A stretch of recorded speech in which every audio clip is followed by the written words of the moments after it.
आज हम एक ऐसे आइसलैंड के बारे में बात करेंगे जो हमारे इंडिया में पड़ता है। नॉर्थ सेंटिनल आइसलैंड के नाम से जाना जाता है। एक्चुअली ये अंडमान निकोबार द्वीप समूह में पड़ता है और अंडमान निकोबार द्वीप समूह से just 50 kilometre port Blair, Andaman Nicobar द्वीप समूह की राजधानी पोर्ट ब्लेयर से जस्ट 50 किलोमीटर डिस्टेंस पे है। लेकिन इस द्वीप की बड़ी खासियत ये है, बड़ी इंपॉर्टेंट चीज़ यहाँ पहले है कि यहाँ पे एक आदिवासी लोग रहते हैं। Indigenous peoples are live there. लेकिन बड़ी प्रॉब्लम्स यहाँ पे है कि इन लोगों को अभी तक जो एक मॉडर्निटी है, मॉडर्निटी का मतलब मैं ये कहना चाह रहा हूँ जैसे आजकल हम लोग रहते हैं, एक दूसरे से मिलते जुलते हैं, एक कंट्री से दूसरी कंट्री में ट्रैवल करते हैं, टेक्नोलॉजी, इंटरनेट और बहुत सारी चीज़ों का यूज़ करते हैं, गाड़ी वाड़ी, जहाज़, सब चीज़ों का यूज़ करते हैं। लेकिन इन लोगों के पास इनमें से कुछ भी नहीं है। ये वैसे ही रहते हैं जैसे हमारी जब ये लाइफ बहुत टाइम पहले लोग रहा करते थे। जब मतलब अगर हम चले जाएं आग के ज़माने में, इस टाइम जो आग का इन्वेंट हुआ था, तो ये वैसे ही रहते हैं। लेकिन यहाँ बड़ी दिक्कत ये है कि जैसे ही को लोग इनसे मिलने जाते हैं तो ये उन लोगों को मार देते हैं। बिकॉज़ ये समझते हैं कि कोई भी जो बाहरी लोग इनसे मिलने आता है तो उसको ये अपना दुश्मन समझते हैं और उसको मार देते हैं। ये लोग हर वक्त अपने हाथ में तीर कमान संभाले हुए रहते हैं, भाले, तीर कमान वगैरह अपने पास रखते हैं और शरीर पे कोई कपड़े नहीं पहनते बिकॉज़ इनको कुछ पता ही नहीं है कि कपड़े क्या होते हैं। एक्चुअली कमर पे कुछ बांधते हैं। कुछ लोगों का मानना है कि ये कुछ कमर पे एक छाल वगैरह वृक्ष की बांधते हैं। इनका खाना पाना की अगर हम बात करें, ये खाते क्या हैं दोस्तों, तो बहुत सारे लोग मानते हैं कि ये फिशेस की हंटिंग करते हैं। उसके साथ साथ ये पेड़ पौधे वगैरह को भी खाते हैं।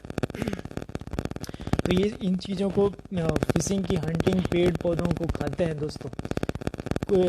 एक बात थी साल 1991 में, जब त्रिलोकनाथ पंडित और मधुमाला नाम की एक लेडीज इनसे मिलने गई थी। वो एक फ्रेंडली टॉक हुई थी इंडिया की तरफ से। 1991 की बात है। ये लोग इनसे मिलने आ रहे हैं तो इन लोगों ने इनको भी मारने का प्लान किया था। इनमें से बहुत सारे लोग, जैसे इन्होंने मधुमाला, त्रिलोकनाथ पंडित के साथ 2-4 लोगों को देखा था तो इन लोगों ने इन पे भी तीर कमान से हमला करने की सोची। लेकिन जैसे ही वहाँ पे पहली बार कोई महिला एज ए टूरिस्ट जा रही थी तो वहाँ उन लोगों में मौजूद एक महिला ने उनको तीर कमान चलाने से रोक दिया था। फिर बाद में इन्होंने उनको नारियल, जो हमारे इंडिया से त्रिलोकनाथ पंडित और मधुमाला गई थी, इन्होंने उनको नारियल वगैरह भेंट किया था। इन्होंने वो खुशी खुशी स्वीकार किया था। ये फ्रेंडली लास्ट और आखिरी टॉक थी जब इनसे हमारे कोई इधर साइड से, मतलब एक तरह से कहें कि बाहरी दुनिया को कोई आदमी इनसे फ्रेंडली टॉक कर सका। ये बात 1991 में पॉसिबल हो पाई, इससे पहले ऐसा नहीं हुआ था। दरअसल एक छोटा सा द्वीप है, ये 23 वर्ग माइल्स में फैला हुआ छोटा सा द्वीप है। अकॉर्डिंग टू द 2011 का जो सेंसस हुआ था, पॉपुलेशन सेंसस, उसके हिसाब से अगर हम लोग बात करें तो इसकी जनसंख्या बहुत ही छोटी है। इनके हिसाब से गवर्नमेंट ऑफ इंडिया ने यहाँ पे 13 से 15 घर के बीच में घर खोदे थे और एस्टिमेट लगाया था कि 40 से लेकर 400 के आसपास में लोग यहाँ पे रहते होंगे। और ये माना जाता है कि ये जो जनसंख्या करीब 60,000 सालों से ये लोग यहाँ पे रहते आ रहे हैं और अपनी ज़िंदगी में मस्त रहते हैं और जीते हैं। इन लोगों को कोई मतलब नहीं है कि दुनिया में लोग कैसे रहते हैं, किस टेक्नोलॉजी का यूज़ करते हैं, किस तरह से रहते हैं। इनको कोई चीज़ का वो नहीं है। आज हम कुछ ऐसी चीज़ों के बारे में बात करेंगे, ऐसी कुछ इंपॉर्टेंट घटनाओं के बारे में बात करेंगे जब लोगों ने इनसे कांटेक्ट करने की कोशिश की और कब लोगों को ये रियलाइज़ हुआ कि ये नॉर्थ सेंटिनल पीपल एक्चुअली एक अलग तरह से लोग हैं और ये हम लोगों की जो लैंग्वेज या कल्चर है उसको बिल्कुल नहीं समझते और ना ही हम इनकी कोई कल्चर या लैंग्वेज को समझ सकते हैं। अब हम कुछ ऐसे फैक्ट्स के बारे में बात करेंगे, कुछ ऐसी घटनाओं के बारे में करेंगे जो इस आइसलैंड पे हुई है। हालांकि 1996 के बाद सरकार ने सेंटिनल लोगों से कनेक्ट करना बंद कर दिया है। 2 अगस्त 1981 को आधी रात में यहाँ पे प्रीम रोज नाम का एक व्यक्ति था जो उसका कैप्टन था मालवाहक जहाज का। उसका जहाज फंसा था। ये जहाज एक्चुअली मुर्गी का दाना लेके जा रहा था, चारा लेकर बांग्लादेश और ऑस्ट्रेलिया के बीच में सफ़र कर रहा था और तब इसका जहाज वहाँ पे भटक गया था और जहाज फंस गया था। ये वहाँ कई दिन फंसा रहा दोस्तों। लेकिन उसने 2-4 दिन रहने के बाद में कुछ 40-50 लोगों को देखा कि 40-50 लोग उसकी तरफ भागे आ रहे हैं। इसने देखा कि कुछ लोग उसकी हेल्प करने आ रहे हैं, बट वो एक्चुअली इसकी हेल्प करने नहीं आ रहे थे, वो उसके मारने आ रहे थे। जब इसने उनको सही से और क्लोजली मॉनिटर किया तो इसको ये पता पड़ा कि वो लोग इसकी हेल्प नहीं बल्कि इसको मारने के लिए आ रहे हैं। तो इतने ही टाइम में वहाँ पे प्रिज्म रोज की जो कंपनी थी उसका उनके पास फ़ोन आ गया था, और इसने उन लोगों से अपने खुद को बचाने की कोशिश करी थी कि उसको बचाएं, लेकिन क्योंकि ये काफ़ी दूर था इसकी हेल्प होनी बहुत ही मुश्किल थी। बट एक अच्छी बात ये थी कि जहाज़ काफ़ी बड़ा था, इन लोगों की हवा काफ़ी तेज़ चल रही थी, तो इनके जो तीर थे इनके उस तक पहुंच नहीं पा रहे थे। और एक्चुअली जहाज़ पे चढ़ इसलिए नहीं पा रहे थे क्योंकि वो जहाज़ की ऊंचाई काफ़ी थी, तो उसको पकड़ के चढ़ना बहुत मुश्किल इन लोगों के लिए हो रहा था। ऐसे ही 2-4 दिन वहाँ से बीत गए, तब इंडियन नेवी ने इनको आकर वहाँ से बचाया था। ये सबसे फ्रेश घटना हुई थी 1980 में। आदिवासी लोगों को हमारे देश में 1952 के तहत एबोरिजिनल एक्ट 1952 को संरक्षण प्रदान है। Personal life to liberty article 21 इन पे भी लागू होता है। इनको भी लाइफ टू लिबर्टी है कि ये भी अपनी लाइफ को जी सकते हैं। इसलिए गवर्नमेंट ऑफ इंडिया ने 1996 में ये डिक्लेयर कर दिया कि वहाँ पे इनको जीने का अधिकार है। कोई भी वहाँ फोटोग्राफी, वीडियोग्राफी और या वहाँ जाना बिल्कुल वर्जित कर दिया है। वहाँ कोई लोग ना जा सकते हैं, ना वीडियो बना सकते हैं, ना फ़ोटो खींच सकते हैं।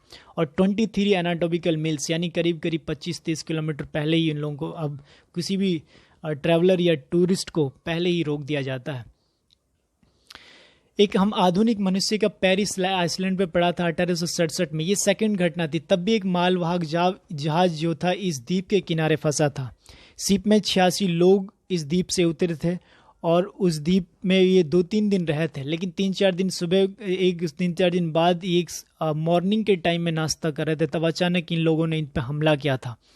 तो इन लोगों ने बड़ी मुश्किल से वहाँ से भागे और अपनी जान बचाई थी। सेंटिनल लोग और आधुनिक मनुष्य का पहला कॉन्टैक्ट 1880 में हुआ था, जब रॉयल नेवी के ऑफिसर मॉरिसस पोर्टमैन शस्त्र टुकड़ी को लेकर नॉर्थ सेंटिनल आइसलैंड तक पहुंचे थे। बहुत दिनों की खोज के बाद उन्हें एक बूढ़ा आदमी और एक औरत और 4 बच्चे मिले थे, जिन्हें ये अपने साथ पोर्ट ब्लेयर ले गया था। और आदमी कुछ दिनों बाद मर गया था और औरत भी मर गई थी। एक्चुअली होता क्या है कि इन लोगों की इम्यूनिटी पावर बहुत कम है। As per doctor recommendation, doctor ये मानते हैं कि इनकी इम्यूनिटी पावर कम है और हम लोगों से ये संक्रमित हो जाते हैं और ये मर जाते हैं। ठीक यही हुआ था उस टाइम भी।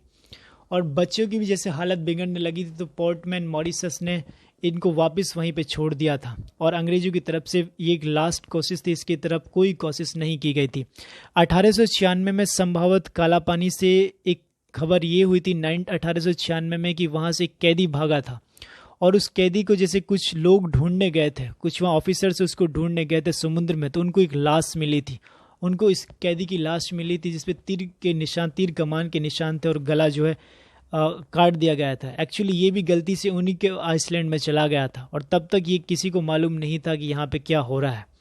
70 सालों के बाद भी भारत सरकार ने इस आइसलैंड पे कनेक्ट करने की कोशिश नहीं की गई है, लेकिन एक फ्रेश कोशिश 70 नहीं कोशिश की, जिसके बाद सरकार ने कुछ शोधकर्ताओं को आइसलैंड जाने की, लेकिन बाद में सरकार ने कुछ आइसलैंड पे जाने की इजाज़त दे दी थी 1897 में। अब हम बात करते हैं कि आदिवासी लोग रहते कैसे हैं। 1997 में, नॉट 1897 बट 1967 में त्रिलोकनाथ पंडित इस आइसलैंड तक पहुंचे थे।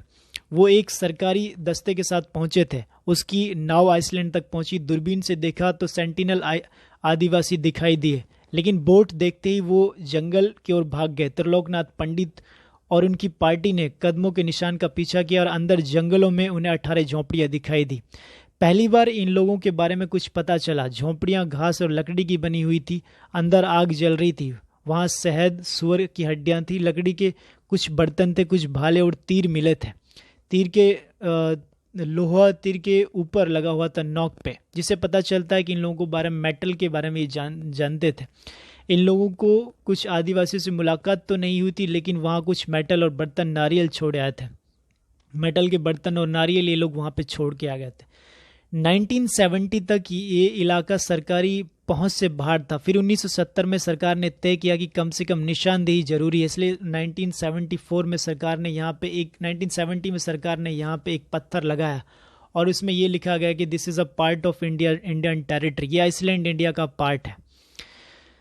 आदिवासियों से पहला फ्रेश कांटेक्ट जो हुआ था, यानी फेस टू फेस कांटेक्ट हुआ था दोस्तों 1991 में। तब एंथ्रोपोलॉजिस्ट की एक टीम वहाँ पे पहुंची थी इस द्वीप पर। इस टीम में त्रिलोकनाथ पंडित थे, बिकॉज ये पहले भी वहाँ जा चुके थे, और उनके साथ ही मधुमाला चट्टोपाध्याय और एक दो आदमी और थे। मधुमाल के रूप में पहली बार सेंटिनल लोगों का सामना एक महिला से हुआ था, लेकिन इस बार इनके साथ एक महिला थी और महिला का सामना इनसे हुआ था। तो जैसे ही इन लोगों ने इसको देखा तो मारने की कोशिश करी इन मधुमाला को, और इसके साथ जो त्रिलोकनाथ पंडित थे, आदिवासियों ने इनको मारने की कोशिश करी। जैसे ही तीर चलाने लगे तो उनके साथ जो महिलाएं थी आदिवासी लोगों के साथ, उन्होंने तीर चलाने से इन लोगों को रोक दिया था। बाद में फिर मधुमाला ने और त्रिलोकनाथ पंडित ने इनको कुछ नारियल वगैरह गिफ्ट किए थे। पहले तो नारियल इन्होंने बाई वाटर दिए थे, मतलब पानी के थ्रू बहाए थे, लेकिन बाद में ये लोग उनके पास आ गए थे और इन्होंने उसको हाथ से कुछ नारियल वगैरह गिफ्ट किए थे, और इन लोगों को ये बहुत पसंद भी आए थे। इसके बाद कई बार सेंटिनल लोगों से कनेक्ट करने की कोशिश हुई, लेकिन 1996 में सरकार ने इस पर पूरी तरह से प्रतिबंध लगा दिया था। 2004 में सुनामी आई थी। सुनामी 2004 में अंडमान निकोबार में काफ़ी बहुत तगड़ी सुनामी आई थी, बहुत लोग यहाँ पे मारे गए थे। सरकार ने कोशिश करी कि क्या वो लोग अभी भी जिंदा हैं, आदिवासी लोग, या मर गए हैं। तो जैसे ही वहाँ पे इंडियन नेवी ने अपना हेलीकॉप्टर उस टेरिटरी के ऊपर घुमाया तो इन लोगों ने वही फिर से चालू कर दिया, यानी अपने तीर कमान लेके और उस पर हमला कर दिया। और जैसे ही इन हमला किया तो उन लोगों को रियलाइज हो गया, यानी इंडियन नेवी को, कि ये लोग अभी भी जिंदा हैं। ये 2004 की बात थी। एक फ्रेश इंसिडेंट हुआ था 2006 में, जब कुछ मछुआरे मछली पकड़ने यहाँ पे गए थे। एक्चुअली ये केकड़े पकड़ने चले गए थे। 3 दिन बाद इनकी लाश बीच पर दिखी थी। इन्हें बांस से लटका कर बीच पर खड़ा कर दिया गया था, मानो एक चेतावनी सी जारी कर रहे हैं। लाश वापस ले जाने की कोशिश हुई, लेकिन उस टीम पर आदिवासियों के तीर से हमला किया जो भी इनकी लाश लेने गया। चूँकि सेंटिनल लोगों से कांटेक्ट करना बहुत ही मुश्किल था, इसलिए भारत सरकार का कोई नियम यहाँ लागू नहीं होता। मतलब इन इलाकों में गए और मारे गए तो खुद की जिम्मेवारी होगी। अमेरिका मिशनरीज वहाँ पे मारा गया था। ये एक फ्रेश कनेक्ट था, और लेटेस्ट एक कॉन्टेक्ट किया गया था 2018 में। अमेरिका के एक 27 ईयर ओल्ड जो एक ट्रैवलर थे, मिशनरीज थे, एक्चुअली क्रिश्चियन मिशनरीज थे। ये इन्होंने कहा था कि मैं खुदा का, यानी भगवान का एक संदेश इन लोगों तक पहुंचाऊंगा, इनको समझाने की कोशिश करूंगा कि, और इनको बताऊंगा क्रिश्चियनिटी के बारे में। और तो इसलिए वहाँ इन्होंने 2018 में एक क्रिश्चियन मिशनरीज बन के इन लोगों के पास पहुंचने की कोशिश की। 15 नवंबर में जॉन चाउ वहाँ पे पहुंचा था। 2 बार उसने गिफ्ट देने और गीत गाकर उनसे कांटेक्ट करने की कोशिश करी, लेकिन चाउ के खत के अनुसार आदिवासी या तो जोर जोर से चिल्ला रहे थे या उन पर हंस रहे थे। 17 नवंबर को चाउ आखिरी बार आइसलैंड तक पहुंचा और वहीं रुक गया।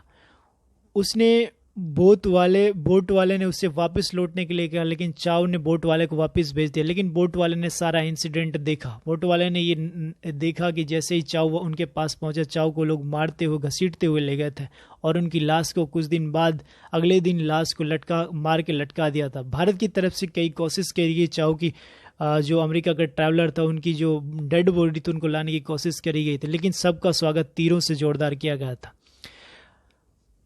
अब दोस्तों हम लोग बात करते हैं कि एक नज़र ये डालते हैं कि इन लोगों के बारे में हमें अब तक पता क्या चलता है। पहली बात तो ये है कि ये लोग आदमखोर तो नहीं है। जैसे 1981 में जब एक जहाज़ फंसा हुआ था तब लोगों को मालूम नहीं, तब मानते थे कि जो यहाँ लोग, जो इस आइसलैंड पे जो लोग रहते हैं, यानी जो अंडमान निकोबार में, सारे ही लोग आदमखोर हैं, जो ऐसा नहीं है। दूसरा कि लोग झोंपड़ी बनाकर रहते हैं और ज़मीन पर सोते हैं। इनमें आदिवासियों और औरतों की ऊंचाई लगभग बराबर होती है, 5 फुट के आसपास। गहरे सांवले कलर के ये लोग होते हैं। पहनने के लिए कुछ नहीं होता, कमर पे जस्ट कुछ डाल लेते हैं। ये लोग आग जलाना नहीं जानते, बल्कि बिजली गिराने से चिंगारी जो उत्पन्न होती है उसको संभाल के रखते हैं। ये लोग खेती करना भी नहीं जानते, बल्कि आदि मानव की तरह शिकार करना और खाना इकट्ठा करते हैं। इनकी भाषा बाकी भाषाओं से जो अंडमान निकोबार द्वीप समूह में चलती हैं काफ़ी डिफरेंट है, यानी इन लोगों की भाषा समझना बहुत ही मुश्किल है। इस इलाके में ये 40 से लेके 400 के आसपास में इनकी जनसंख्या बताई जाती है। As per latest estimate government of India जो सेंसस 2011 के हिसाब से यहाँ 440 से लेकर 400 के आसपास लोग रह सकते हैं, 15-20 घर हैं। ये नाव चलाते हैं लेकिन तैर नहीं सकते। सरकार की तरफ से यहाँ जाने पर पाबंदी है।